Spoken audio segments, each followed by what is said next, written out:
As you imagine, these kinds of clips going viral on social media, tens of thousands of views, each and every one. Kosha Dillz with us in studio. Thanks for being with us, man. Great to have you. Awesome to be here. All right. By the way, Kosha Dillz from the town next over from me in New Jersey. So there you go, representing Jersey. Where are you doing these videos? This is largely New York, it looks like. New York City, DC, and now basically anywhere. You know, just next time I get a camera, we're doing some in Israel right now. Obviously, it's a different tone, and I'm trying to find the lightheartedness and a lot of darkness. For some of these viral videos that we're seeing with people's answers, what is your approach? I mean, you come to a pro-Hamas or ceasefire rally. What is your approach?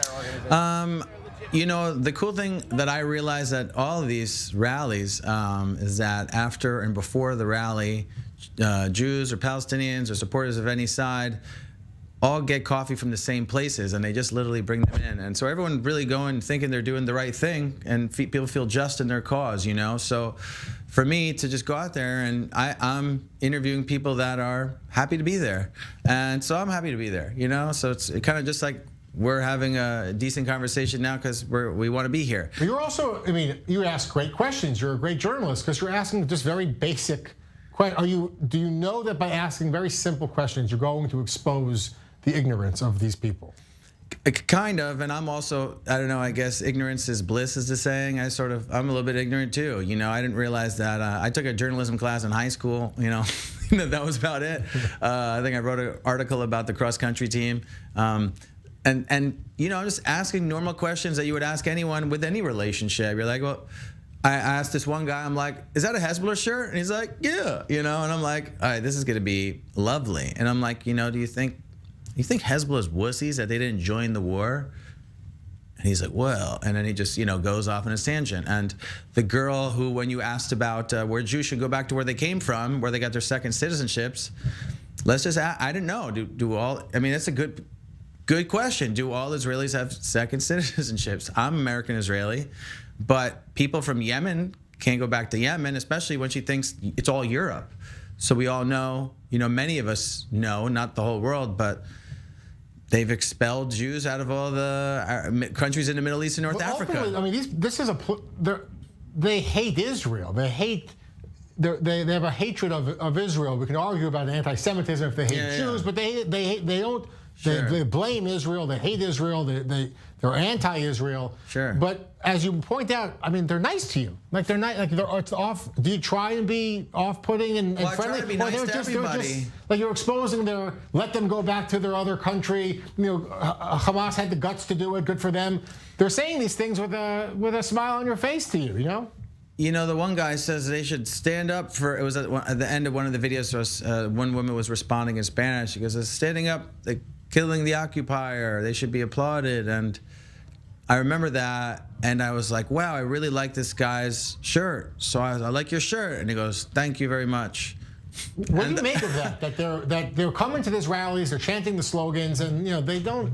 I really try not to pay attention to it because then it kind of takes me off what I'm trying to do, which is just ask them simple questions. And I want people to talk to me. And I think if I'm angry or mean, then I won't be welcome. And I think it's like any party. If you're the angry guy at a party, no one wants you there. You know what I mean? So I'm trying to go there, have some fun.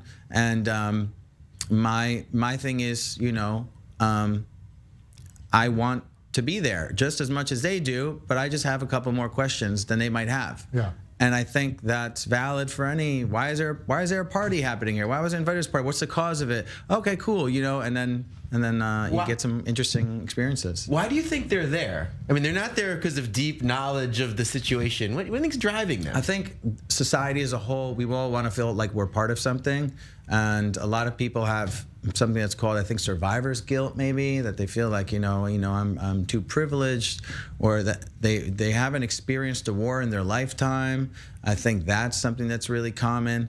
I think also that people don't like seeing Palestinian kids turn up in rubble, and they don't like seeing buildings, and then they don't like their friends you know, brothers from East Jerusalem or Ramallah, and you know, they're angry and they're just siding with their friends. And you know, as much as like I want to have statements about other things, I just really like to go into these places and sympathize with people that feel like they're doing the right thing. Because I also feel like when I go to my places, I feel like I'm doing the right thing too. So you grew up in Central Jersey. You grew up in Jewish. Obviously, Kosha Dillz, you're proud, have your Jewish heritage. Yeah. And you incorporate that obviously into your professional life. Did you experience anti-Semitism? Are you surprised that these kinds of rallies on college campuses at universities across New Jersey, New York, or across America even? But are you surprised what's going on, given your personal background, your personal experience? Well, the name Kosha Dillz was sort of a Jewish pride thing that I really didn't have. And with the name Rami, Matan Evanesh, my first experience was with people saying, Rami, where are you from? And everyone knows anyone from Israel. When you meet someone with Yusuf, things of that nature that are like, we're just so similar, but we're obviously different. Rami is a name that people don't know if you're Israeli or not. But my first experience is when I told people I was Israeli, they go, oh, interesting. They say something that's very condescending and dismissive. Kosha Dillz is sort of putting myself out there in the open. That's the real fun thing. And then realize that people are they think they're hateful. They think they have a strong opinion. But when someone is in real front with them, their attitude changes. They have a different respect for you, you know? And that's why I experience anti-Semitism, but I experience more ignorance, I think. And ignorance is way more fun to confront because it's, you're dealing with ignorance. That's it. And they're slick, important, funny even, but powerful videos that you're able to put together. I want to make a point just quick because one woman, I asked her about Hezbollah, and she goes, I love Hezbollah. And I think, these women were so cute and adorable women that they were very similar to like my Savta or my mother, someone that would cook a meal for you. Right. But this is how they felt. Yeah. And about Hezbollah, this woman, this is how she felt. And I said, what's worse, the guys in Dagestan that come storming the airport looking for, the flight of all the Jews, or dealing with someone where just enters society that is just like, I love Hezbollah, let's get a coffee too, and we're all going to the store, But I do think very much the people that I like to surround myself with are very caring about people. They love Palestinians, they love Israelis, but obviously we're Israelis, so we're sticking up for the Jews right now, and that's what's happening. I think it's important work what you're doing. Owen, I'll turn to you. Mentioned you took one journalism class. Owen took quite a few more. I'm going to ask him a question. Maybe I've taken two, actually. Actual academic ones. It's twice as many still. There you go. A quick note, a lot of fans of yours in the control room. We have 6 members in the control room right now, sound engineers, director, associate director, producer, et cetera, 4 of the 6, just in our little control room of our little show, 4 of our 6 have no second passport, no second citizenship. They have nowhere to go if Hamas or Hezbollah would destroy this country. So there you go. Yeah, not a lot of thinking about the day after, to paraphrase. So I want to ask about the ignorance that we're talking about in these rallies, but there are so many of them, and they're attended by tens of thousands of people. We've seen the shock and awe on college campuses, and on capital cities across America, and state capitals. People chanting things, they're chanting slogans, they're so full of anti-Israel messages. Otherwise pleasant people. What do you make of this movement? Is it something that's just deep-seated? Is it anti-Jewish bias? Is it a lack of ignorance? Is there something about this particular conflict? What do you make of it, Owen? I mean, there's been a lot said, but I think a lot of times when we talk about this, Jeff, we forget the obvious, right? There are, 1.4 billion Muslims around the world? About 15, 16 million Jews? We just start off with a huge demographic disadvantage, right? There is almost no spot on earth, with the exception of New York City, where Jews start off with a demographic advantage. And yes, there are other elements. There's the issue of pictures, there's the issue of the perception of David versus Goliath, there are opinions about the United States, there are the ramifications of the strong evangelical and then Trumpist support for Israel.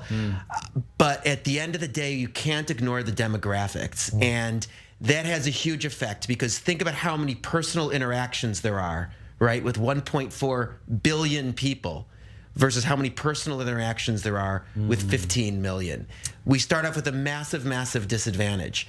And it's very, very hard to overcome it. It's not that it's impossible to do so. There's a lot of work that's constantly done about this. And of course, there are other factors, but we can't lose sight of that this is something that has a tremendous impact on public opinion, and more so as there's been more Muslim migration to the West, which is welcome in many ways. And Muslim immigrants have made tremendous contributions to Western countries. There also been, of course, political controversy surrounding it. Put that all aside, just as a matter of demographics, we're at started a huge disadvantage. I think. A lot of people will say, a lot of the frequent questions I was asking in the beginning and when I was shooting and earlier on in the war was like, what do you think of Hamas? And one person said, well, you're asking the wrong questions. And even let's say if it's 10%, right, that's down to 140 million, and that agree. And let's say, the Jews, and how many people, I don't feel like coming out, or I don't want to post so much. There's not that many of us in the first place. So that's what I'm personally dealing with. I don't want to say that's what we are, but what I'm personally dealing with is that I've decided that what a great time to just be even a prouder Jew.